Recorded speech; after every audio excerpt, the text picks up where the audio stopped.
ভেঙে পড়ল দীর্ঘদিনের পুরনো বাড়ির একাংশ। ঘুষকরা গার্লস স্কুল সংলগ্ন দীর্ঘদিনের পুরনো বাড়ির অংশ ভেঙে পড়ে রাস্তার ওপর।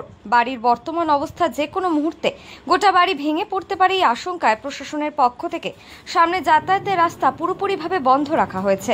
আতঙ্কে রয়েছে আশেপাশের বাড়ির মানুষজন।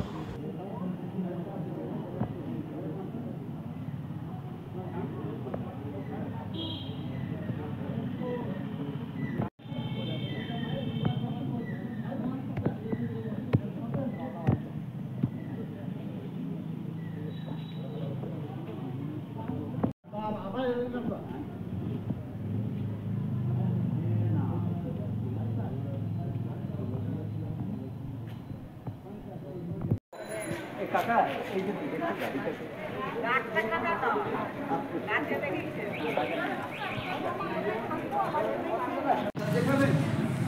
ওই দিকে যাবেন, ওই দিকে ওই পাশে বলি